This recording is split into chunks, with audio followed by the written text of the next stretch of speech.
అందరికీ కూడా ఆ అమ్మవారి ఆశీస్సులు ఉండాలని మనస్ఫూర్తిగా ఆ తల్లిని వేడుకుంటూ ఈరోజు అపర ఏకాదశి, పైగా శుక్రవారం, పరమ పవిత్రమైనటువంటి ఈ యొక్క అపర ఏకాదశి యొక్క మహత్యం గురించి తెలుసుకుందాం. ఈ ఏకాదశిని జలక్రీడ ఏకాదశి, భద్రకాళి ఏకాదశి అని కూడా అంటారు. ఈ కథ బ్రహ్మాండ పురాణంలోకి ఒకనాడు పాండవులలో పెద్దవాడైనటువంటి ధర్మరాజు శ్రీకృష్ణుడితో, వాసుదేవ, వైశాఖ మాసంలో కృష్ణపక్షంలో వచ్చే ఏకాదశికి పేరేంటి? ఆ ఏకాదశి మహత్యం గురించి వినాలని చెప్పి నేను చాలా కుతూహల పడుతున్నాను అంటూ ప్రార్థిస్తాడు. దాని గురించి వివరంగా చెప్పమని అడుగుతాడు. అప్పుడు శ్రీకృష్ణుడు ధర్మరాజుతో, లోకహితాన్ని కోరుకుంటూ మంచి ప్రశ్న వేశావయ్యా. వైశాఖ మాసంలో కృష్ణపక్షంలో వచ్చే ఏకాదశి మానవుల యొక్క మహాపాపాలను నశింపజేస్తుంది. అంతేకాదు, విశేషమైనటువంటి పుణ్యాన్ని కూడా ప్రసాదిస్తుంది. ఈ ఏకాదశికి అపర ఏకాదశి అని పేరుంది. ఈ ఏకాదశి వ్రతాన్ని ఆచరించేవారు లోకంలో విశేషమైనటువంటి కీర్తిని పొందుతారు. బ్రహ్మహత్య మొదలైనటువంటి మహాపాపాలు చేసిన వాడైనా కాని, తన వంశాన్ని నశింపజేయగలిగినటువంటి వాడు, మహాపాపాన్ని సంపాదించిన వాడైనా కాని, చంటి పిల్లలను చంపిన వాడైనా, ఇతరులపై నిలాపనిందలు మోపిన వాడైనటువంటి దుర్మార్గుడైనా, పరిస్థితులందు విశేషమైనటువంటి ఆసక్తి కలవాడైనా కూడా ఈ అపార ఏకాదశి వ్రతాన్ని ఆచరించడం వల్ల వారికి ఉన్నటువంటి పాతకములు, దోషములు పోగొట్టుకుని సన్మార్గమందే ప్రవర్తిస్తూ తరించడానికి తప్పకుండా ప్రయత్నిస్తారు. లోకంలో అబద్ధ సాక్ష్యం చెప్పేవారుంటారు. ఆ సాక్ష్యం మహాపాపాన్ని కలిగిస్తుంది. ఇంకా కొంతమంది వేదం చదువుకోకపోయినా వేదం చదువుకున్న వారి వలె అమాయకులను మోసం చేసే బూటకపులు, పండితులు, తనకు శాస్త్రం తెలియనప్పటికీ కూడా శాస్త్రజ్ఞానం కలవారి వలె నటించేవాడు కూడా మహానరకాన్ని పొందుతాడు. ఈ విధమైనటువంటి ఘోరమైనటువంటి పాపాలు చేస్తున్న వారు కూడా ఈ యొక్క ఏకాదశి వ్రతాన్ని ఆచరించినట్లయితే ఆయా పాపాల నుండి విముక్తిని పొంది సన్మార్గులవుతారు. క్షత్రియుడు యుద్ధరంగంలో నుండి వెనుకకు తిరిగి వెళ్ళకూడదు. యుద్ధరంగంలో మరణించిన వారికి స్వర్గం లభిస్తుంది. వెనుకకు వెళ్లిన వారికి ఘోరమైనటువంటి నరకం లభిస్తుంది. పిరికి పంద ఏ ధర్మాచారానికి పనికిరానివాడు, మహాపాపి అని పిలువబడతాడు. యుద్ధంలో పారిపోయి వచ్చినవాడు కూడా ఈ అపర ఏకాదశి వ్రతాన్ని కనుక ఆచరిస్తే ఈ పాపం నుండి విముక్తిని పొందుతాడు. గురువు వద్ద విద్య నేర్చుకుని ఆ విద్య నేర్పిన గురువును నిందించేవాడు మహాపాతకుడు అవుతాడు. అటువంటి గురుద్రోహి కూడా ఈ ఏకాదశిని ఆచరిస్తే ఆ పాతకం నుండి కూడా విముక్తి పొందుతాడు, సద్గతిని పొందుతాడు. ఉత్తమమైనటువంటి జన్మ వస్తుంది. కార్తీక మాసంలో వరుసగా 3 పుష్కరాలయందు స్నానం చేసిన వాడు ఏ ఫలితాన్నైతే పొందుతాడో ఆ పుణ్యఫలాన్ని కావేరి నదికి పుష్కరంలో వచ్చినప్పుడు స్నానం చేస్తే కలిగేటటువంటి పుణ్యాన్ని ప్రతి సంవత్సరం కూడా ఈ మాఘమాసంలో మకర రాశి యందు సూర్యుడు ఉండగా స్నానం చేస్తే ఏ పుణ్యమైతే వస్తుందో ఆ పుణ్యాన్ని కాశీ క్షేత్రంలో శివరాత్రి నాడు ఉపవాసం చేస్తే ఇంత మహాపుణ్యమైతే కలుగుతుందో ఆ పుణ్యాన్ని పితృదేవతలకు పిండ ప్రదానం చేసినందుకు వచ్చేటటువంటి పుణ్యాన్ని సింహరాశి యందు బృహస్పతి ఉండగా నాసికా త్రయంబకంలో కుంభమేళా జరుగుతున్నటువంటి సమయంలో గోదావరి నది యందు స్నానం చేసినటువంటి వచ్చేటటువంటి పుణ్యం, హిమాలయ పర్వతాలలో కేదారనాథ్ యొక్క యాత్ర చేసినటువంటి వచ్చేటటువంటి మహాపుణ్యం, కురుక్షేత్రమునందు సూర్యగ్రహణ సమయమున గజదానం, అశ్వదానం, సువర్ణదానం చేసినటువంటి వచ్చేటటువంటి ఎంత పుణ్యమైతే కలుగుతుందో అంత పుణ్యం యజ్ఞం చేసినటువంటి వారికి, అలాగే వ్రతం చేసిన వారికి తప్పకుండా కలుగుతుంది. మరి ఇంకా ఈ యొక్క వ్రతం చేసినటువంటి వారి పొందేటటువంటి పుణ్యం అంతా ఇంత అని చెప్పడానికి శక్యం కానిది. ఈ వ్రత పాపాలను హరింపవేస్తుంది. ఈ అపర ఏకాదశి వ్రతం చేసిన వారికి పాపం అనే చీకటి తొలగిపోతుంది. జ్ఞానం అనేటువంటి వెలుగు కనిపిస్తుంది. ఈ ఏకాదశి నాడు ఉపవాస వ్రతము చేసి శ్రీ మండాహాయను వారిని పూజించిన మానవుడు సమస్త పాపాల నుండి విముక్తుడవుతాడు. చివరికి విష్ణులోకానికి చేరుకుంటాడు. మహారాజా, లోకహితార్థం నీవు ఈ ప్రశ్న వేశావు. అదే లోకహితాన్ని కోరుకుని నేను నీకు ఈ విషయాన్ని అంతా కూడా చెప్పాను.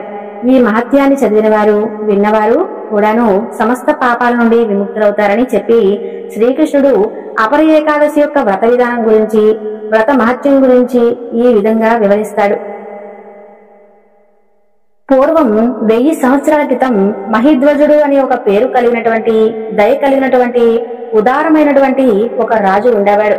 అతనికి క్రూరమైనటువంటి, అన్యాయమైనటువంటి రద్వాజ్ అనేటువంటి ఒక తమ్ముడు ఉండేవాడు. అయితే అతను రాజు మీద ఎప్పుడూ కూడా అసూయతో ఎప్పుడూ అతన్ని చంపేయాలని చెప్పి ఎదురు చూస్తూ ఉండేవాడు. అలా ఎల్లప్పుడూ కూడా తన సోదరుడికి ఏదో ఒక హాని చేయాలనేటువంటి మానసిక స్థితిలో ఉండేవాడు. అతను అయితే ఒకనాడు విపరీతమైనటువంటి ద్వేషంతో, తీవ్రమైనటువంటి ఆగ్రహంతో తన అన్నయ్యనటువంటి మహిధ్వజం చంపడానికి అవకాశాన్ని ఉపయోగించుకుని తనను చంపేస్తాడు. ఆ తర్వాత తన అన్న మృతదేహాన్ని అడవిలో రావి చెట్టు పొదల వద్ద పాతి పెడతాడు. క్రూరమైనటువంటి అకాలమైనటువంటి మరణం తర్వాత ఆ రాజు ఒక క్రూరమైనటువంటి దెయ్యం రూపాన్ని ధరించి రావి చెట్టు నుండి సందడి చేస్తూ వస్తాడు. అలా ఒకనాడు ఆ చెట్టు దగ్గరకు వెళ్ళినటువంటి దౌమ్య ఋషి అనే ఒక ఋషి తన జ్ఞానంతో, అతని యొక్క తపోబలంతో ఆ దయ్యం యొక్క జీవిత కథను తెలుసుకోవటానికి ప్రయత్నిస్తాడు. ఇక అప్పుడు చెట్టు నుండి దిగమంటూ ఆ దెయ్యాన్ని ఆజ్ఞాపిస్తాడు. ఆ దెయ్యం దిగినప్పుడు దౌమ్య ఋషి ఆ దెయ్యాన్ని కొన్ని ప్రశ్నలు అడుగుతాడు. నీవు ఎవరు? ఇలా ప్రేత రూపాన్ని ఎలా అయ్యావు? నువ్వు అసలు నీ గురించి వివరంగా తెలియజేయమని చెప్పి అడుగుతాడు. అప్పుడు ఆ దెయ్యం చెప్పలేని మునివర్య అంటూ చేతులు జోడించి బదిలిస్తుంది. నీ గత జన్మ కర్మలు సరైనవి కావు. ఆ నేరలకే నిన్ను దారుణంగా హత్య చేసి నీవు ఈ విధంగా భూత రూపాన్ని పొందావు. నా మాటను గౌరవిస్తావా అని అడుగుతాడు. ఆ ఋషి నీ మాటే నా ఆదేశం మునివర్య అని అంటాడు. ఆ భూతం నువ్వు నాకు ఒక ప్రమాణం చేయాలి. ఏ ప్రమాణం అని అడుగుతుందా భూతం. నీవు కృష్ణపక్ష ఏకాదశి నాడు అసలు ఏకాదశి ఉపవాసాన్ని పాటించు అంటూ మునీశ్వరుడు సూచిస్తాడు. మీరు చెప్పినట్లుగా తప్పకుండా చేస్తానని చెప్పి ఆయన ఉపవాసం ప్రభావంతో తప్పకుండా ప్రేత రూపం నుండి అతను విముక్తిని పొందుతాడు. పాపినైనటువంటి నన్ను కరుణించినందుకు నేను మీకు రుణపడి ఉంటాను అంటూ మహిధ్వజ రాజు ఆ మునివర్యుడితో చెబుతాడు. అలా మహిధ్వజుడు అసలు ఏకాదశి నాడు ఉపవాసం ఉండి దౌవి మహర్షి ఆజ్ఞను పాటిస్తాడు. అతను దైవిక శరీరాన్ని పొందడమే కాకుండా తద్వారా భూత రూపాన్ని విడిచిపెడతాడు. ఏకాదశి సమయంలో ఆయన ఉపవాసం అతని గత కర్మలను తొలగించింది. అలాగే అతనికి స్వర్గంలోనూ సాక్షాత్తు వైకుంఠంలో స్థానం కల్పించింది. మరి ఇంతకీ ఈనాడు ఎవరిని పూజించాలి? త్రివిక్రముడు ఎవరు? శ్రీ మహావిష్ణువు యొక్క అంశ. భగవత పురాణం పద్మపురాణంలో వివరించిన విధంగా వామనుడు తాను రాజైనటువంటి మహాబలి యొక్క కథ పౌరాణిక చరిత్రలో చెక్కబడి ఉంది. విష్ణువు యొక్క గొప్ప భక్తుడైనటువంటి ఆ రాజు మహాబలి ఒక సద్గుణవంతుడైన పాలకుడు. అతను అధికారంలోకి వచ్చి దేవతలకు అఖండమైనటువంటి వాడు. ఇంద్రుణ్ణి ఓడించడం అలాగే పెద్ద సవాలు కాదని చెప్పి అతని అధికారంలోకి వస్తాడు. దీని ఫలితంగా దేవతలు ఆ రాజును పరీక్షించడానికి అతను అణగదొక్కడానికై విష్ణువును అవతారం ఎత్తమని చెప్పి వేడుకుంటారు. ఇంద్రుడు తల్లి అయినటువంటి అదితిని ఆమె భర్త కాసేపు ఇంద్రుని రక్షించడానికే పయోవ్రతం అనేటువంటి తపస్సును ఆచరించమని ఆదేశిస్తాడు. ఆమె భక్తికి దేవతల ప్రార్థన తర్వాత శ్రీ మహావిష్ణువు అదితికి వాముడు అనేటువంటి మరుగుజ్జుగా జన్మిస్తాడు. ఇక మహాబలి తన యొక్క రాజ్యంలో ఒక యజ్ఞం చేస్తున్నప్పుడు వామనుడు అతని వద్దకు వచ్చి 3 అడుగుల అస్థిపై హక్కులను కోరతాడు. తన అభ్యర్థనను కోరేది శ్రీ మహావిష్ణువే అని చెప్పి తెలుసుకున్నటువంటి మహాబలి వామనుడి యొక్క అంగీకారాన్ని అంగీకరిస్తాడు. మరుగుజ్యమనుడు 3 అడుగులు వేసే ముందు అకస్మాత్తుగా పెద్ద రాక్షసుడిగా ఎదుగుతాడు. అతను తన మొదటి అడుగుతో మొత్తం భూమిని, 2వ అడుగుతో స్వర్గాన్ని కప్పుతాడు. ఇక 3వ అడుగు వేయడానికి భూమి లేదు. వినయపూర్వకమైనటువంటి ఆ రాజైనటువంటి మహాబలి వామనుడి యొక్క 3వ అడుగును అతని తలపై ఉంచడానికి ముందుకొస్తాడు. అలా వామనుడు మహాబలిపై అడుగు పెట్టాడు. అతని పాతాళంలోకి మంచి పాతాళాన్ని చేయిస్తాడు. శ్రీ మహావిష్ణువు వ్యక్తీకరించినటువంటి ఆ భారీ రూపం అందుకే త్రివిక్రమ అని పిలువబడింది. అది దేవత యొక్క వివిధ బిరుదుల్లో ఒకటి. మహాబలి యాగం సమయంలో ప్రతి సంవత్సరం ఒకసారి తన ప్రజల యొక్క మంచిని పరిశీలించడానికి, తన దేశానికి తిరిగి రావడానికి ఒక వరం ఇవ్వమంటూ త్రివిక్రముణ్ణి హృదయపూర్వకంగా కోరుకుంటాడు. మహాబలి ఆ విధంగా స్వామివారి వరం లభించింది. ఇలా అతను తిరిగి రావడాన్ని కేరళ రాష్ట్రంలో ఓనం పండుగగా జరుపుకుంటారు. ఇక ఈ పరమ పవిత్రమైనటువంటి ఏకాదశి నాడు స్వామివారి కళ్యాణ కథ గురించి కూడా తెలుసుకుందాం. తిరుపతికి 30 మైళ్ళ దూరంలో ఉన్నటువంటి నారాయణపురం రాజధానిగా చేసుకుని సుధర్ముడు అనే ఒక రాజు పరిపాలన చేస్తూ ఉండేవాడు. శ్రీహరి శాపం వలన విశాచంగా మారినటువంటి చోళరాజు స్వల్పకాలంలో శరీరం చాలించి సుధర్ముడికి ఆకాశరాజు అనేటువంటి కుమారుడుగా జన్మిస్తాడు. ఇక ఆ రాజదంపతులు ఆకాశరాజుని అల్లారుముద్దుగా పెంచుకుంటూ ఉంటారు.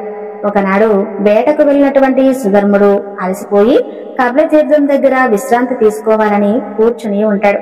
అదే సమయంలో అక్కడకు ఒక నాగకన్య స్నానం చేయడం కోసం వస్తుంది.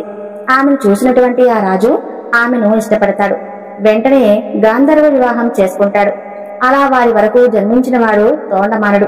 సుధర్ముడు ఆకాశరాజుకు రాజ్యాన్ని తొండమానుని అప్పగించి కన్ను మూస్తాడు. ఇక ఆకాశరాజు ధర్మం తప్పకుండా చక్కగా పరిపాలన చేసుకుంటూ ప్రజలందరి మన్ననను పొందుతూ ఉంటాడు.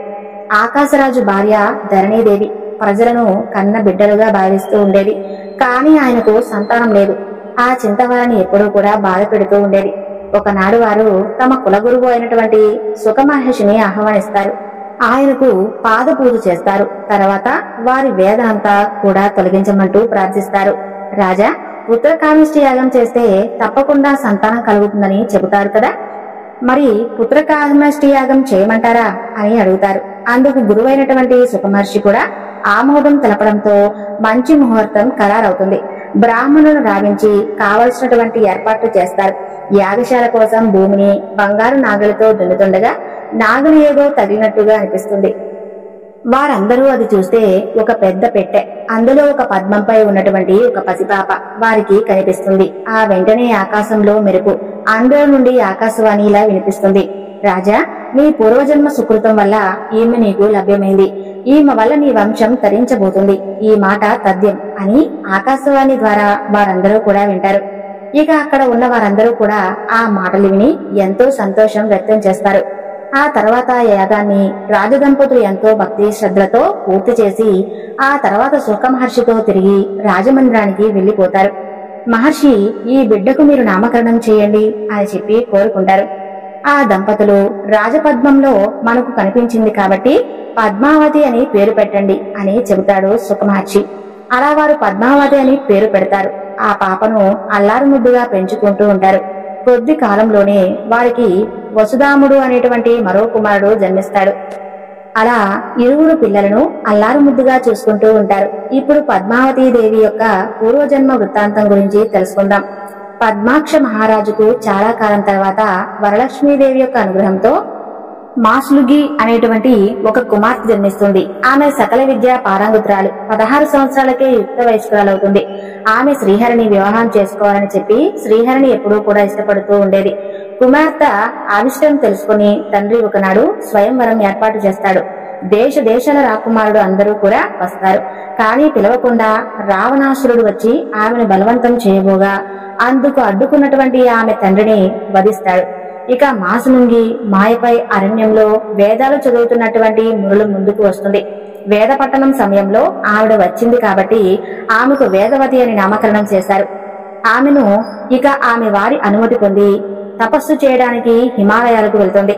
అలా విమానంలో గగనతలంలో వెళ్తుంటే రావణుడికి తపస్సు చేసుకుంటూ ఉన్నటువంటి ఈ యొక్క మాసులుంగి కనిపించేసరికి ఆమెను తాకబోగా ఆమె ఈ విధంగా అంటుంది. ఓరి పాపాత్ముడా, నీ మూలంగా నేను అగ్నిలో ప్రవేశించబోతున్నా. ఒక స్త్రీ వల్ల నీవు నీ వంశం సర్వనాశనం కాబోతుందని శపించి అగ్నిలోకి వెళ్లిపోతుంది. ఇక రావణుడు సీతమ్మను అపహరించడానికి వచ్చినప్పుడు సీతకు బదులు వేదవతిని భిక్ష వేయడానికి పంపించి సీతను అనే భార్య సహాదేవికి అప్పగిస్తాడు. అగ్నిదేవుడు రావణ సంహారం తర్వాత రాముడు సీతను అగ్ని ప్రవేశం చేయిస్తాడు. ఆ తర్వాత ఇరువురు సీతలతో వచ్చినటువంటి అగ్ని వేదవతి వృత్తాంతం చెప్పి ఆమె వివాహం చేసుకోమని కోరుకుంటారు. అందుకు సీత కూడా ఇష్టపడుతుంది. కానీ అప్పుడు రాముడు, ఈ అవతారంలో నేను ఏకపత్ని వ్రతాన్ని చేస్తున్నా. కలియుగంలో నేను వెంకటేశ్వరుడుగా అవతరించబోతున్నాను. ఈ వేదవతి ఆకాశరాజు కుమార్తెగా పద్మావతిగా పేరు ఉంది. అప్పుడు తప్పకుండా ఈమె నిన్ను వివాహం చేసుకుంటానని చెప్పి మాటిస్తాడు. ఇది పద్మావతీ దేవి యొక్క పూర్వజన్మ వృత్తాంతం. ఇక పద్మావతీదేవి ఆకాశరాజు ధరణీదేవి వద్ద చక్కగా శుక్లపక్ష చంద్రుడి వలె దినదిన ప్రవర్తమానై సకల విద్యలను నేర్చుకుంటుంది. 14 సంవత్సరాలకే యుక్త వయస్కురాలవుతుంది. ఒక శుక్రవారం నాడు గౌరీ పూజ చేసి ఆ తర్వాత చిరకత్తలతో ఆడుకుంటూ ఉంటుంది. నారదుడు నారాయణ నామాన్ని జపిస్తూ అక్కడికి వస్తారు. ఆయనకి నమస్కారం చేసి ఆయన ఆసనంపై కూర్చోబెట్టి అతిథి మర్యాదలు చేస్తుంది. ఆయన సంతోషించి, అమ్మా ఏది నీ చేయి చూపించు, నీకు భవిష్యత్తు తెలియజేస్తాను అంటాడు. ఆమె చేయి చూసి నారదుడు వారి ముందు కూర్చుంటుంది. అప్పుడు నారదుల వారు, నీ చేతిలో పద్మగజ మత్స్యరేఖలున్నాయి. తల్లి, నారాయణుడే నీకు భర్త కాబోతున్నాడు. శీఘ్రమేవ కళ్యాణ ప్రాప్తిరస్తు అంటూ ఆశీర్వదించి అక్కడి నుంచి వెళ్లిపోతాడు. ఇక వకులమాత యొక్క పరిచర్యలతో చాలా కాలం గడిచిపోతూ ఉంటుంది శ్రీనివాసుడికి. ఒకనాడు శ్రీనివాసుడు తల్లితో ఇలా అంటాడు, అమ్మా నాకు వేటకు వెళ్లాలని ఉంది, అనుమతి ఇస్తావా అని అడుగుతాడు. అప్పుడు వకుల మాత, చూడు శ్రీనివాస, ఈ అడవిలో క్రూర మృగాలుంటాయి, నాకు చాలా భయంగా ఉంది. నీవు మరలా వచ్చే వరకు నేను నీ గురించి ఆలోచిస్తూ ఆందోళన పడవలసినటువంటి అవసరం ఉంటుంది కదా అంటుంది. అమ్మా నా గురించి నీకు తెలుసు కదా, ఈ చిన్న కోరిక కూడా తీర్చలేవా అని అడుగుతాడు శ్రీనివాసులు. అలాగే అంటూ తల ఊపుతుంది వకులమాత. ఇక శ్రీనివాసుడు తల్లి అనుమతిని తీసుకుని ధను బాణాలతో వేటగాడి వస్త్రాలను ధరించి తల్లి ఆశీస్సును తీసుకుని అరణ్యంలోకి బయలుదేరతాడు. అలా శ్రీనివాసుడు అరణ్యంలోకి ప్రవేశిస్తూ ధనుష్టాంకారం చేస్తాడు. ఆ శబ్దం పిడుగులు పడినట్లుగా ఉంటుంది. దీంతో మృగాలు వాటి నివాసాలకు పరుగులు తీస్తుంటాయి. పదును కలిగినటువంటి బాణాలతో ఏనుగులను తరిమివేస్తాడు. అడవి పందులను, సింహాలను సంహారం చేస్తూ ఉంటాడు. అంతలో ఒక పొదల ఏనుగు ఇంకాల ధ్వని వినిపిస్తుంది. ఆ ధ్వని వచ్చిన వైపుగా వెళ్లి దాన్ని పరిగెడుతూ వెంబడిస్తాడు. అది కష్టం అనిపించి బ్రహ్మదేవుడిని తలచగా ఆయన ఒక శ్వేతాస్పాన్ని పంపిస్తాడు. దాన్ని అధిరోహించి వెంబడిస్తాడు. అది చాలా దూరం తిప్పి శ్రీనివాసుకు తర్వాత కనిపించదు. ఇక అప్పటికే బాగా అలసిపోయినటువంటి స్వామివారు కాసేపు అలసట తీర్చుకోవాలని చెప్పి కాసేపు అలా ఆగుతారు. ఇక సమీపంలో ఒక ఉద్యానవనం కనిపిస్తుంది. అందులోనికి ప్రవేశిస్తారు. అక్కడ ఉన్నటువంటి కోనేట్లో ఆ స్వామికి నీళ్లు తాగించి తాను కూడా తాగి విశ్రాంతి తీసుకునేందుకు ఒక మహాబోధి వృక్షం మీద విశ్రమిద్దామని చెప్పి వెళ్తూ ఉంటే మధురానుభూతిని కలిగినటువంటి గానం వినిపిస్తుంది. స్వామివారికి అంతలో పద్మావతీదేవి చిలకత్తలతో సహా అక్కడికి వస్తుంది. ఆమెను చూసి, ఆహా, భూలోకంలో ఇంత సౌందర్యవతులు ఉన్నారా అని ఆశ్చర్యపోతాడు. ఇక ఆమె చిలకత్తలతో అతను ఎవరో, అసలు ఇక్కడికి ఎందుకు వచ్చాడో వెళ్లి కనుక్కొనండి అని చెప్పి పంపిస్తుంది. ఇక వారు శ్రీహరి దగ్గరికి వెళ్లి, మీరు ఎవరు, ఇక్కడికి ఎందుకు వచ్చారు అంటూ ప్రశ్నిస్తారు. పద్మావతీదేవి చిలకత్తలు అప్పుడు శ్రీనివాసుడు, నేను ఒంటరివాడిని, శేషాచలం నా నివాసం అని చెబుతాడు. ఇక పద్మావతి అతన్ని సమీపిస్తుంది. ఆమెతో స్వామివారు ఈ విధంగా అడుగుతారు, మీ నామమేమిటి, మీ తల్లిదండ్రులు ఎవరు అంటూ ప్రశ్నిస్తారు. నేను ఆకాశరాజు కుమార్తెను, నా పేరు పద్మావతి, నా తల్లి ధరణీదేవి అని చెబుతుంది పద్మావతీదేవి. ఓ అవునా, నీ రూపురేఖలు నన్ను ఆకర్షించాయి, నీవు నా కోసమే జన్మించావు, నిన్ను చూడకుండా ఇక నేను ఉండలేను, నీకు కనుక ఇష్టమైతే వివాహం చేసుకుంటాను అని అంటాడు శ్రీనివాసుడు. పద్మావతీదేవి కోపంతో, వేటగాడు అయినటువంటి నువ్వెక్కడా, మహారాజు కుమార్తెనైనటువంటి నేనెక్కడా, ఈ పిచ్చి ప్రేలాపనలు అన్నీ మానుకొని ఇక్కడి నుండి వెళ్లిపో అని అంటుంది. చూడు రాకుమారి, మీరు లేకుండా నేను వెళ్ళను అని అనగానే ఆమె ఆగ్రహంతో చెలికెత్తలకు సైగ చేస్తుంది. వారు అతన్ని రాళ్లతో కొడతారు. ఆ దెబ్బలకు అశ్వం చనిపోతుంది. గాయాలతో రక్తం కారుతూ తన నివాసంలోకి అడుగు పెడతాడు శ్రీహరి. ఇక శ్రీనివాసుడు పక్కపై పడుకుంటాడు. తల్లి ఇచ్చినటువంటి ఫలహారం కూడా తినడు. వకులామాత శ్రీనివాసుల వద్ద కూర్చుని గాయాలతో ఉన్నటువంటి శ్రీనివాసుని చూసి బాధపడుతూ ఉంటుంది. తండ్రి, నేను ఈ విధంగా గాయపరిచిందెవరు? అప్పుడైనా ఏ విధమైనటువంటి సమాధానం చెప్పకుండా మౌనం వహిస్తాడు శ్రీనివాసుడు. చూడు నాయన, నా దగ్గర దాపరికం దేనికి? నేను నీకు తల్లిని కానా? నేను నీకు తల్లి అనుకుంటే చెప్పు అంటూ పదే పదే అడుగుతుంది.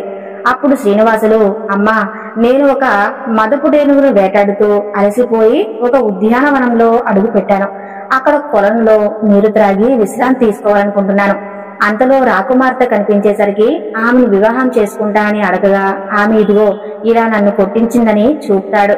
అప్పుడు శ్రీనివాసుడు మాటలన్నీ విన్నటువంటి వకులామాత, చూడు నాయనా, నువ్వెక్కడ మహారాజు గారి అమ్మాయిని, ఎక్కడ ప్రేమకు తారతమ్యం ఉన్నదా? దారిద్రులకు రాజు బిడ్డని ఇస్తారనుకుంటున్నావా? నా మాటని విని మనసును మార్చుకో అంటూ హితబోధ చేస్తుంది. అమ్మా, ఈ పద్మావతి మరెవరో కాదు. నేను రామావతారంలో ఉన్నప్పుడు సీతాపహరణ సమయంలో అగ్నిదేవుడు మోసం చేసి రావణుడితో సీతకు బదులుగా వేదవతిని పంపించాడు. రావణ సంహారం తర్వాత సీత అగ్ని ప్రవేశం చేసిన తర్వాత అగ్ని ఇద్దరు సీతలతో వచ్చి జరిగినటువంటి విషయం అంతా చెప్పాడు. అప్పుడు సీత వేదవతిని వివాహం చేసుకోమని అడిగింది. కలియుగంలో చేసుకునేందుకు అంగీకారాన్ని తెలిపాను. ఆ వేదవతియే ఈ పద్మావతి. ఆనాడు నేను ఇచ్చినటువంటి మాటను మనం నిలబెట్టుకోవాలి కదమ్మా అంటాడు శ్రీనివాసుడు. ఇక పద్మావతికి ఉద్యానవనం నుండి వచ్చినప్పటి నుండి ఆ శ్రీనివాసుడే జ్ఞాపకం వస్తూ ఉంటాడు.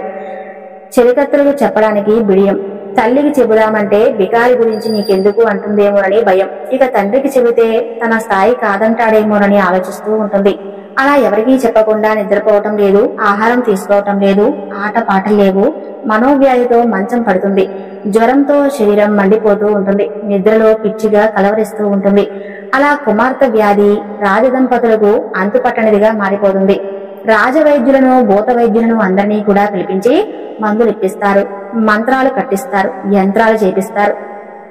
అయినప్పటికీ కూడా పద్మావతిలో మార్పు రాదు. దేవాలయాల్లో పూజలు, అభిషేకాలు, దాన ధర్మాలు చేస్తారు. అయినా మార్పు రాదు. మనోవ్యాధికి మందే లేదంటారు కదా, అలా రోజు రోజుకు అనారోగ్యం ఎక్కువైపోతూ ఉంటుంది. శ్రీనివాసులకు పద్మావతిని చూసిన నాటి నుండి ఒకటే ఆలోచనలు, నిద్ర కూడా పట్టదు, ఆకలి వేయదు. వేటగాడి వేషంలో వెళ్లి తప్పు చేశానా, నిజరూపంలో వెళ్లి ఉంటే ఆమె నన్ను ఇష్టపడి ఉండవచ్చు కదా, ఇలా ఆలోచనలతో రాత్రంతా నిద్ర కూడా పట్టదు. స్వామివారికి ఆ తర్వాత తెల్లవారుతుంది. కుమారుడు బాధపడుతుంది చూడలేక తల్లి శ్రీనివాసులతో, నాయనా ఆకాశరాజును కలిసొస్తాను, నా శక్తి వంచన లేకుండా కృషి చేస్తాను అంటూ ఆమె నారాయణపురానికి వెళ్తుంది. ఇక శ్రీనివాసుడు ఇలా ఆలోచిస్తూ ఉంటాడు. వకులమాతను చూసి కుమార్తెనివ్వడేమో అని భావించి ఎరుకలసానిగా మరి ఆకాశరాజు ఇంటి దగ్గర తిరుగుతూ ఉంటాడు శ్రీనివాసుడు. సోది చెప్పే ఎరుకలసానిగా పిలిపిస్తుంది ధరణీదేవి. నీవు ఎరుకలసానిగా నాకు అన్ని మంచిని చెబితే మంచి బహుమతులు ఇస్తానంటుంది. ఇక ఎరుకలసాని రూపంలో ఉన్నటువంటి శ్రీనివాసుడు ఎదురుగా పద్మావతిని కూర్చొని పెట్టి గద్దె పళ్ళపై పసుపు కుంకుమ పెడతారు. చాటలో ముత్యాలు పోయిస్తాడు. మూల దేవతలకు మొక్కులు మొక్కి మొదలు పెడతాడు. ఎరుకలసాని దేవి బొమ్మకు నమస్కారం చేస్తుంది. వినాయకుడికి, వీరభద్రుడికి, త్రిమూర్తులకు, కంచి కామాక్షి, మధుర మీనాక్షి, శ్రీమాతలను, అష్టదిక్పాలకులను పూజించి మీరందరూ కూడా మా పూజలు అందుకుని ఈమె మనసులో ఉన్నటువంటి కోరిక చెప్పండి అంటుంది ఎరుకలసాని. ఎరుకలసాపు రూపంలో ఉన్నటువంటి శ్రీనివాసుడు ఇక బెత్తం కొన పద్మావతి చేతిలో ఉంచి, అందరి దేవతలు నన్ను ఆహ్వానించారు. నీ మనసులో ఒక చింత ఉంది కదా, అది మంచిదా కాదా అని అడగబోతున్నావు. అది మంచిదే. అదృష్టం అంటే నీదేనే తల్లి. ఆ నల్లనాయన పైన మనసు పారేసుకున్నావు కదూ, నీ చేతిలో కళ్యాణ రేఖ ప్రకాశిస్తుంది. ఆ వరుడు నీకు లభిస్తాడా లేదా అని దిగులు పడుతున్నావు కదూ, మీరు ఈ గుట్టలో చూడండి, ఆ వరుడెవరో నీకు కనిపిస్తాడంటుంది. ఇక పద్మావతి సిగ్గుతో తలదించుకుంటుంది. ముక్కోడు దేవతలు అడ్డుపడినా మీ వివాహం ఆగదు అని అనగానే పద్మావతి లేచి తన గదిలోకి వెళ్తుంది సిగ్గుతో. ధరణీదేవి ఆశ్చర్యంగా, ఇదంతా నిజమేనా అని అంటుంది. పువ్వులో పుట్టినటువంటి ఆ పిల్లనే అడుగు అంటూ బహుమతులు తీసుకుని వెళ్లిపోతుంది ఎరుకలసాని. ఆ విధంగా ఎరుకలసాని మాటలతో అప్పటి వరకు ఉన్నటువంటి విచారమంతా కూడా మాయమైపోయి ఆమె ముఖంలో ఆనందం కలుగుతుంది. అది గమనించినటువంటి ధరణీదేవి ఆకాశరాజుకు విషయం తెలియజేస్తుంది. నాదా, అల్లారు ముద్దుగా పెంచుకున్నటువంటి పద్మావతి దేవిని అడవిలో నివసిస్తున్నటువంటి అతనికి ఇవ్వడానికి నా మనసు అంగీకరించడం లేదని అంటుంది. దేవి, నారద మహర్షి శ్రీనివాసుడు అల్లుడవుతాడని చెప్పాడు కదా, ఈ మాట వ్యర్థం కాదు కదా, సుఖ మహర్షిని పిలిపించి వివరాలు మాట్లాడదాం అని అంటాడు. అంతలో పద్మావతి అక్కడికి వచ్చి, నేను ఆ ఉద్యానవనంలో చూసినటువంటి అతన్ని తప్ప మరెవరిని కూడా వివాహం చేసుకోను, ఇది నా నిశ్చయం అని చెప్పి వెళ్తుంది. ఇక వకులామాత వరాహస్వామికి విషయమంతా కూడా చెబుతారు. ఆయన ఆశీస్సులు తీసుకుని నారాయణపురానికి బయలుదేరి వెళ్తుంది. తమ ఇంటికి వచ్చినటువంటి ఆశ్రమవాసిని రాజదంపతులు తగినటువంటి విధంగా సత్కరిస్తారు. అమ్మా, తమరెవరు, ఎక్కడి నుండి వచ్చారు, మా వల్ల కావలసినటువంటి సహాయం ఏమైనా ఉందా తెలియజేయండి అని అడుగుతారు. అప్పుడు వకులామాత, నేను శేషాచలం నుండి వచ్చాను. మా శ్రీనివాసుడు మీ అమ్మాయిని ఉద్యానవనంలో చూసి మనసు పడ్డాడు. అతను సాక్షాత్తు శ్రీహరే. నా కుమారుడిని అల్లుడు చేసుకున్నారంటే మీకంటే అదృష్టవంతులు ఎవరూ కూడా ఉండరంటూ ముగిస్తుంది వకులామాత. మేము పెద్దల సమక్షంలో చర్చించాక నిర్ణయం తీసుకుంటాం, తప్పకుండా మీకు కబురు చేస్తామని చెబుతారు ఆ దంపతులు. ఆమె ఆ దంపతులను ఆశీర్వదించి తర్వాత తిరిగి శేషాచలానికి బయలుదేరి వెళ్లిపోతుంది. ఆ తర్వాత వకులామాత వెళ్లిన తర్వాత ఆకాశరాజు తన తమ్ముడైనటువంటి తోండమారుణ్ణి పిలిపించి, నీవు వెళ్లి సుఖ మహర్షి తీసుకునిరా, ఆయనతో పద్మావతి పెళ్లి విషయం మాట్లాడాలని చెప్తాడు. ఇక తోండమానుడు వెళ్లి సుఖమహర్షిని వెంట పెట్టుకుని వస్తాడు. ఆ మహర్షిని సత్కరిస్తారు. తర్వాత ఆకాశరాజు మహర్షి, నారద మహర్షి శేషాచలంలో ఉన్నటువంటి శ్రీనివాసుడే పద్మావతికి తగినవాడని చెప్పాడు. ఉద్యానవనంలో అతన్ని చూసి అతన్నే వివాహం చేసుకుంటానంటుంది పద్మావతి. ఒక ఎరుకలసాని సోదిలో ఆయన శ్రీహరే అని చెప్పింది. కాబట్టి ఇంతకు ముందు ఆ ఆశ్రమవాసి వచ్చి శ్రీనివాసుడి తల్లంట. ఆమె వచ్చి అతని మనోభీష్టం చెప్పింది. ఈ విషయంలోనూ మేము ఏ నిర్ణయం తీసుకోవాలో మిమ్మల్ని సలహా అడుగుదామని చెప్పి పిలిపించాం. అందుకు తగినటువంటి సలహా ఇచ్చి మమ్మల్ని ఆనందింపచేయండి అని అడుగుతాడు. అప్పుడు సుఖమహర్షి, రాజా, ఆ శ్రీనివాసుడు మరెవరో కాదు, సాక్షాత్తు శ్రీహరే. మీరు పూర్వజన్మలో చేసినట్లు పుణ్యం వలన అతను నీకు అల్లుడు కాబోతున్నాడు. సందేహించకుండా వివాహం జరిపించడం మంచిది అని చెబుతాడు మహర్షి. ఆ పలుకులు విని అందరికీ ఆనందం వేస్తుంది.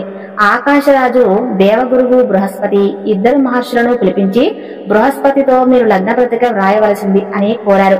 శ్రీహరి వివాహ పత్రిక రాసేటువంటి అవకాశం రావటం నా మహాద్భాగ్యం అని చెప్పి అతను అల్లుడు కావటం మీ పూర్వజన్మ సుకృతం. మీ వల్ల సర్వమానవ కోటి తరించగలరు అంటాడు. పంచాంగం చేతిలో తీసుకుని శ్రీనివాసుడు పద్మావతి నామనక్షత్రాలు గణనం చేసి వైశాఖ శుద్ధ దశమి ఇస్తారు. అప్పుడు ఆకాశరాజు లగ్న పత్రికను కూడా బృహస్పతినే రాయమంటూ ఇక ఆయనను అభ్యర్థిస్తాడు. అప్పుడైనా సమర్థిస్తాడు. ఇక ఆకాశరాజు శ్రీనివాసునికి రాసినటువంటి లేఖ ఈ విధంగా ఉంటుంది. ఆర్య, తమకు నా పుత్రిక పద్మావతినిచ్చి వివాహం జరిపేందుకు పెద్దలు నిశ్చయించినారు. అందులకు ఈ యొక్క వైశాఖ శుద్ధ దశమి శుక్రవారం మంచి ముహూర్తం కుదిరింది. కాబట్టి తమరందరూ కూడా బంధుమిత్ర సపరివార సమేతంగా వచ్చి మా కన్యాదానం స్వీకరించి మమ్మల్ని కృతార్థులను చేయ ప్రార్థన. ఇట్లు ఆకాశరాజు ఆ తర్వాత సుఖమహర్షికి ఆ లేఖను లగ్నపత్రికను ఇచ్చి శ్రీనివాసుని వద్దకు పంపిస్తాడు. ఆ విధంగా సుఖమహర్షి ఆశ్రమం చేరగానే శ్రీనివాసుడు నమస్కారం చేస్తాడు. తర్వాత అతిథి మర్యాదలు చేస్తారు. తర్వాత ఆకాశరాజు పంపించినటువంటి లగ్న పత్రికను, ఆకాశరాజు పంపించినటువంటి ఉత్తరాన్ని సుఖమహర్షి శ్రీనివాసుడికి ఇస్తాడు. ఆ లేఖను చదివి సుఖమహర్షిని అనేక విధాలుగా కొనియాడారు. వకులామాత ఇచ్చినటువంటి ఆతిథ్యాన్ని స్వీకరిస్తారు. ఆకాశరాజు గారి పద్మాల సన్నిధికి శేషాచలం నివాసి అయినటువంటి శ్రీనివాసుడు ఆనందించి కృతజ్ఞతతో రాసినటువంటి లేఖ విశేషాలు, తాము పంపినటువంటి శుభలేఖను చూసి చాలా సంతోషించాము. మీరు నిర్ణయించినటువంటి లగ్న కాలానికి సపరివారంగా వచ్చి కన్యాదానం స్వీకరిస్తారని చెప్పి మనవి చేస్తున్నాను. ఇట్లు శేషాచలం నివాసి శ్రీనివాసుడు అంటూ ఆ రాసినటువంటి లేఖను సుఖమహర్షికి అందిస్తాడు. సుఖమహర్షి ఆ లేఖను ఆకాశరాజుకి వినిపిస్తాడు. అది చదివి ఆ రాజు కూడా ఎంతో ఆనందిస్తాడు. సుఖమహర్షిని ఎన్నో రకాలుగా సన్మానిస్తాడు. ఇక నారాయణ స్మరణ చేసుకుంటూ శ్రీనివాసుడి వద్దకు వస్తాడు నారాయణ హరి. హరినారదుని ఆసనంపై కూర్చోబెడతాడు. ఆర్ధరక్షక శ్రేతాయుగంలో వేదవతికి ఇచ్చినటువంటి మాటను చెల్లించబోతున్నావు. ఆ వేడుక చూసి ధన్యులవుతాం స్వామి అంటారు నారదుల వారు. నారద, కళ్యాణానికి కావలసినటువంటి ధనం నా దగ్గర లేదు. ప్రస్తుతం లక్ష్మి నా దగ్గర లేకుండా పోయింది. కాబట్టి నా చేతిలో ధనం లేదు. రాజుగారితో బియ్యం ఏం చేయాలి? అందుకు తగినటువంటి ఉపాయం ఉంటే చెప్పు అని అడుగుతాడు శ్రీహరి. స్వామి, ఎందుకు చింతన? మీకు ధనం కుబేరుడు వద్ద తీసుకోవచ్చు కదా అని అడుగుతారు. నాదెల్లవారు ఇక శ్రీహరి గరుడుని ద్వారా వర్తమానం కుబేరుడుకు పంపిస్తాడు. గరుడు కుబేరుణ్ణి హరి దగ్గరకు చేరుస్తాడు. ఇక నారదుడు కుబేరుడితో హరి దగ్గరకు చేరుస్తాడు. కుబేరుడితో ఇక వైశాఖ శుద్ధ దశమి శుక్రవారం శ్రీహరికి వివాహ నిశ్చార్థం జరిగింది కదా, అందుకే నీవు ధన సహాయం చేసి ఈ కార్యాన్ని గట్టెంకించాలి అని పలుకుతాడు. కుబేరుడు అందుకు అంగీకరిస్తాడు. 3364 కోట్ల నిష్కమనకు ఇచ్చి పత్రం రాయించుకుంటాడు. అందుకు సాక్షిగా బ్రహ్మ శివుడు సంతకాలు చేస్తారు. కుబేరా, నీవిచ్చినటువంటి ధనానికి వడ్డీ చెల్లించి కలియుగం అంతా మొత్తం కూడా చెల్లిస్తానని చెబుతాడు శ్రీహరి. అందుకు కుబేరుడు సంతోషిస్తాడు. శ్రీనివాసుడు కళ్యాణానికి ధనం సమకూరినందుకు ఎంతో సంతోషిస్తాడు. ఇక శ్రీహరి తన సోదరుడైన గోవిందరాజస్వామి వారిని పిలిపించి, సోదర, కుబేరుడు వద్దకు వెళ్లి ధనం తీసుకుని విశ్వకర్మను పిలిచి వసతి గృహాలను నిర్మించు అని చెబుతాడు. గోవిందరాజస్వామి వారు వివాహానికి కావలసినటువంటి మందిరాలను, మండపాలను, ప్రాంగణాలను నిర్మిస్తాడు. శేషాచలం కలియుగ వైకుంఠంగా మారుతుంది. గోవిందరాజస్వామి వారి చేతిలో ధనరేఖలు ఉండటం వల్ల ధనం ఖర్చు పెట్టిన కొద్దీ అలా పెరుగుతూ ఉంటుంది. అమ్మ శుభలేఖలు ఎవరెవరికి పంపించాలని చెప్పి అడుగుతాడు శ్రీహరి. చూడు నాయనా, నీవు దేవదేవుడివి, 14 లోకాల్లో అందరికీ కూడా శుభలేఖలు పంపించాలి కదా అంటుంది వకులామాత. అలా గరుడికి శుభలేఖలను అందించాలని చెప్పి శ్రీహరి గరుడికి శుభలేఖలు అందించి పంపిస్తాడు.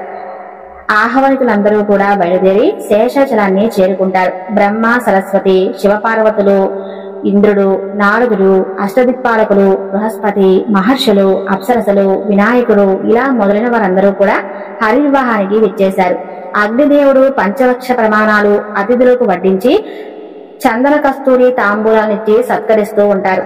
వాయువు మంచి పరిమళాలను వెదజల్లుతూ ఉంటారు. అనసూయ, సరస్వతి, పార్వతీదేవి నలుగు పెడతారు. గంధర్వకాంతలు మంగళ స్నానం చేయించి పట్టు పీతాంబరాలు కట్టించి ఆవరణాలను అలంకరణ చేస్తారు. అలా గరుడుపై కూర్చోబెడతారు. పరమేశ్వరుడు శంఖం పూరించగా దేవతలందరూ కూడా వారి వారి ఆ వాహనాలను అధిరోహిస్తారు. బ్రహ్మదేవుడు వేదాలను పఠించగా మంగళవాద్యాలు మ్రోగుతుండగా శేషాచలం వేడతారు. నారాయణపురం సమీపాన సుఖమహర్షి ఆశ్రమానికి చేరుకుంటారు. సుఖమహర్షి శ్రీనివాసునికి నమస్కారం చేసి పాదపూజ చేసి, హరి, నా ఆశ్రమానికి పావనం చేసి నా ఆతిథ్యాన్ని స్వీకరించండి అంటూ వేడుకుంటారు. అలా అందరూ కూడా ఆశ్రమంలో తృప్తిగా భోజనాలు చేస్తారు. సుఖమహర్షి స్వామిని స్తుతించి సాగనంపుతారు. ఇక అక్కడ ఆకాశరాజు నారాయణపురంలో చెరువు పందిళ్లు వేయించి మంగళ తోరణాలు కట్టించి శోభాయమానంగా ఉంచుతారు. అందమైనటువంటి దీపాలను ఏర్పాటు చేస్తారు. రంగురంగుల రంగవల్లులు వేయిస్తారు. ధరణీదేవి ముత్తైదులను రావించి పద్మకు నలుగు పెట్టించి తర్వాత పన్నీరు స్నానం చేయిస్తుంది. పట్టు వస్త్రాలను కట్టించి రత్నగజిత ఆభరణాలను అలంకరింపజేస్తారు. అంతలో హరిపూర ప్రవేశం చేస్తున్నారని సేవకులు వర్తమానం అందిస్తారు. ఆకాశరాజు శ్రీనివాసుకు ఎదురెళ్లి గావించి మంగళ వాయిద్యాలు నడుమ సామంతదులు వెంటరాగా శ్రీనివాసుడికి ఎదురై ఆయనను గజవాహనంపై ఆకాశరాజు కూర్చోబెట్టి పురవీధుల్లో ఊరేగించి విడతి మందిరాల్లోకి వెంటబెట్టుకుని వెళ్తాడు. కళ్యాణానికి వచ్చినటువంటి బ్రహ్మాది దేవతలకు, ఋషులకు తగినటువంటి మందిరాలను ఏర్పాటు చేస్తారు. శరచోపేతమైనటువంటి విందు పెట్టిస్తారు. చందన తాంబూలాలనిచ్చి సత్కరిస్తారు. ఆ రాత్రి అందరూ కూడా విశ్రమిస్తారు. ఆకాశరాజు వారి వద్ద సెలవు తీసుకుని మందిరానికి వచ్చి ధరణీదేవితో మరుసటి రోజు వివాహానికి కావలసినటువంటి ఏర్పాట్లతో మునిగిపోతారు. ఇక సూర్యోదయానికి ముందే వశిష్ఠ మహర్షి వివాహ సమయం ఆసన్నమైంది, మీ రాజసంపకులు వెళ్లి శ్రీనివాసుడికి పాదపూజ చేయడానికి వెళ్ళండి అంటూ వారిని పంపిస్తారు. ఇక వారు వెళ్లి పన్నీరు, పాలు, పూలు, చందనం, అక్షంతలు, ధూపదీపాలతో పాదపూజ చేస్తారు. ముత్యాల పల్లికలో శ్రీహరిని కూర్చుంటే కర్పూర నీరాజనాలు సమర్పిస్తారు. అక్కడ నుండి దేదీప్యమానంగా వెలుగొందుతున్నటువంటి కళ్యాణ మండపంలోకి తీసుకుని వెళ్తారు. అక్కడ ఏర్పాటు చేసినటువంటి నవరత్నాలతో పదగబడినటువంటి పేటపై కూర్చోబెడతారు. అలా ఆకాశరాజు పద్మావతీదేవి చేయి పట్టుకుని బంగారు పాత్రలో ధరణీదేవి జలం పోయగా శ్రీనివాసులకు కన్యాదానం చేస్తారు. వశిష్ఠ మహర్షి వధూవరులకు కంకణాలు కట్టిస్తారు. ముత్తైదువులు హారతుల మధ్య పద్మావతి మెడలో శ్రీనివాసుడు మాంగళ్య ధారణ చేస్తాడు. బ్రహ్మ ఆది దేవతలందరూ కూడా పుష్ప అక్షంతలు వేస్తారు. వాణి, పార్వతి వధూవరులకు హారతులిస్తారు. గంధర్వులందరూ కూడా ఆకాశం నుండి పుష్పవర్షాన్ని కురిపిస్తారు. ఆ విధంగా మహావైభవంగా జరిగినటువంటి ఆ కళ్యాణాన్ని చూసి వకులామాత ఆనంద పరాత్పరై వధూవరులను దీవిస్తుంది. ఆకాశరాజు వివాహానంతరం అల్లుడికి 2,14,39,000 బంగారు నిష్క్రమలను, బంగారు కిరీటాన్ని, కంఠాహారాలను, మకర కుండలాలను, సింహ కంకణాలను, రవ్వల కంకణాలను, బంగారు పాత్రలను, 1000 గజాలను, 10,000 అశ్వాలను, దాసీ జనాలను, బంగారు పాదకులను కానుకలుగా ఇస్తాడు. పద్మావతికి పట్టు వస్త్రాలను, 7 వారాల నగలను, పసుపు కుంకుమ కింద 2,000 గ్రామాలను ఇస్తాడు. అతిథులకు, బ్రాహ్మణులకు తగినటువంటి సత్కార్యాలను చక్కగా చేస్తాడు ఆకాశరాజు. ధరణీదేవి పాలధారతో పద్మావతి చేతిని శ్రీనివాసుడి చేతిలో ఉంచి, శ్రీనివాస, నీవు శ్రీమన్నారాయణుడిని తెలుసుకున్నాను. నీవు అల్లుడు కావటం నా పూర్వజన్మ సుకృతం. నీవు ధర్మరక్షకుడు. నీవు చెప్పేదంతా ఒకటే, అయినా నాది ఒక మనవి. ఉద్యానవనంలో పద్మావతి కొట్టించినటువంటి విషయం మనసులో పెట్టుకోవద్దు అని చెబుతాడు. కుమార్తెతో, అమ్మ, అదృష్టవశాత్తు శ్రీనివాసుడికి ఇల్లాలుగా అయ్యావు. పుట్టింటికి మెట్టింటికి మంచి పేరు తీసుకుని రావాలి. తల్లి, భర్త, అత్త అందరితో మంచిగా మెలగాలి. మమ్మల్ని మర్చిపోవద్దు అంటూ బాధతో చెబుతాడు. పద్మావతి సమేతంగా గజవాహనం ఎక్కి బంధుమిత్రులందరూ కూడా తమ తమ వాహనాలను అధిరోహించగా ప్రయాణం సాగిస్తారు. అలా దారిలో అగస్త్యముని ఆశ్రమంలో ఆగుతారు. అప్పుడైనా శ్రీహరి 6 నెలలు నూతన దంపతులు పర్వతం ఎక్కకూడదు కాబట్టి ఇక్కడే మమ్మల్ని ధనులు చేయండి, ఇక్కడే ఉండండి, ఆ ఆదిత్యాన్ని స్వీకరించండి అని అడగ్గా అందుకు వారు అంగీకరిస్తారు. అలా శ్రీనివాసుడు అనుమతి తీసుకుని శివ బ్రహ్మాది దేవతలందరూ కూడా తమ తమ గమ్యాలకు తిరిగి వెళ్లిపోతారు. పద్మావతి శ్రీనివాసుల అగస్త్యుల వారి ఆశ్రమంలో ఆనందంగా కాలం గడిచిపోతూ ఉంటుంది. చూశారు కదండి. ఈ కథ మీకు నచ్చితే తప్పకుండా లైక్ చేసి ఓం నమో నారాయణ అని చిన్న కామెంట్ చేయండి. సర్వే జన సుఖినో భవంతు.